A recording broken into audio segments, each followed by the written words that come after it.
Welcome to Goji Boy. For the first episode, we're going to be taking a look at a movie that changed my fucking life.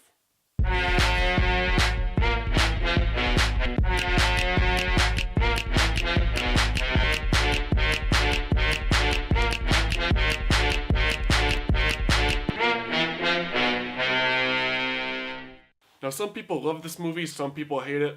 I for one think this movie's gold, so let's let her rip. In the first part of 1971, on a small island near the Aleutians... Okay, so the movie starts out with some weird PSA about how humans are doing too much nuclear testing.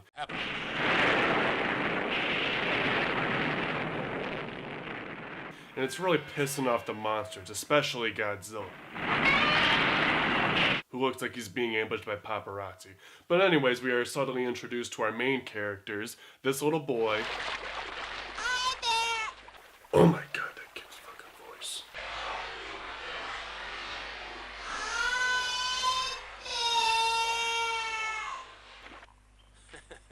And these two guys. Looks like fun. Wanna try? Yeah, why not? I think they're married. Anyways, the lake begins to drain. They save the kid with their handy-dandy rocket, and the toy only sold in Japan gets sucked into the whirlpool. They soon ask themselves, what the fuck is going on?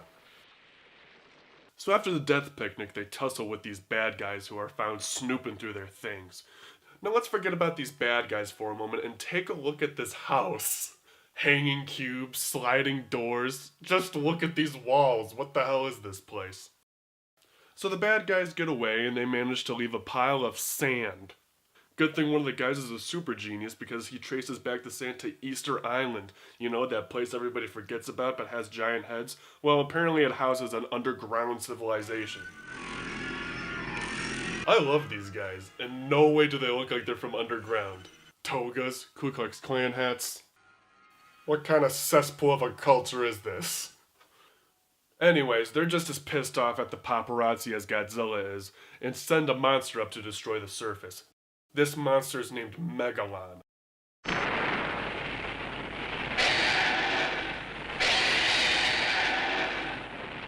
A giant cockroach with drills for hands. He also shoots lightning out of his horn and spits out coconuts that explode. Now, traditionally with Godzilla movies, monsters tend to be void of emotion. There's not much you can do. They're men inside rubber suits. But not Megalon. He's a little different. He's just look at him. Jumping around, laughing. Look at him. He's like a lunatic. So we then find out the genius made this robot named Jet Jaguar. Yes, Jaguar like the cat. And the bad guys in the beginning were trying to find out how to control it because apparently it controls their monster. I don't know how that makes any sense. Why would this random robot control a giant monster from underground? Anyways, it doesn't end up working out, and, well, they control the monster through a necklace somehow, and, well, they need Godzilla, so they go get him. Jet Jaguar leaves and gets to Monster Island, which is, you know, Godzilla's home, who looks like he's actually having a pretty pleasant day.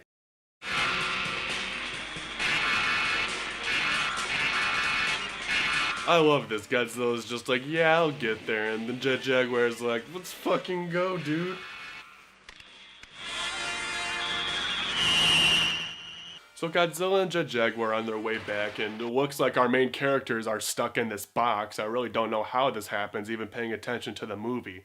Well, they get out, and there's a car chase that involves stairs and cliffs and construction sites. It's pretty ridiculous. I wish more car chases in modern movies were like this, honestly. Just imagine if the Bourne movies were like this. That'd be fantastic.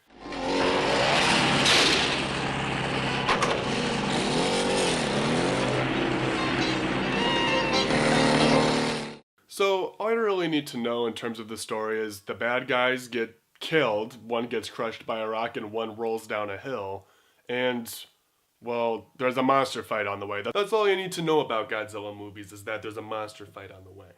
Jet Jaguar ends up arriving first, and he can grow up like a man and face Megalon. Look at that.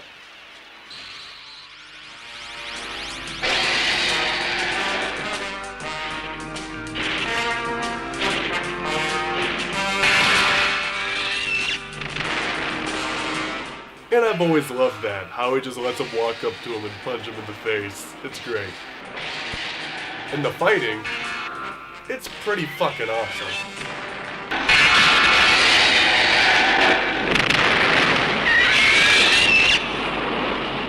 Now you're probably asking yourself, where the hell is Godzilla?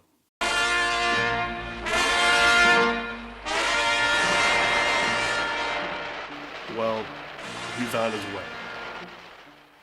Megalon ends up getting his ass kicked a little more, and the underground KKK borrow another monster from space people we don't even see in this movie. And I'm not saying borrowed another monster to be brief for this video. That's literally what happens in the movie. They just call up these space people and borrow an entirely different monster. Gigan, a fan favorite. Now just take a moment and pause the video. Take a look at this guy. Like, no wonder he's a fan favorite. What the fuck? So it's 2 versus 1, and unsurprisingly, Jet Jaguar gets his ass kicked by Gigan and Megalon. But, woo, look who it is, it's Godzilla, look at him. What the hell is going on here? So Godzilla's finally here, and the fighting gets even better. Also, side note, I like how these people are the only ones watching in all of Japan. Shouldn't there be news helicopters everywhere? Wouldn't this be the battle of the century?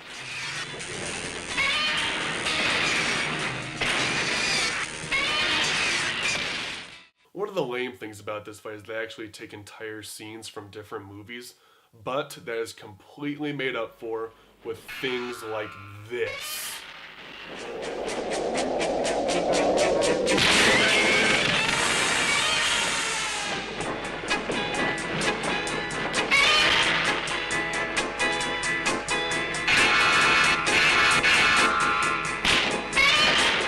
And he does it again! Oh, it's so good. I never get tired of that.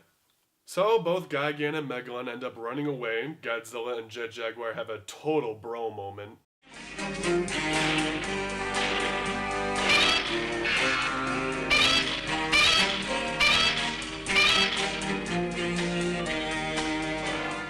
Godzilla heads home to continue his pleasant day, and Jet Jaguar returns to his normal sized self. Then, they kinda just go home and play this amazing song. Jet Jaguar,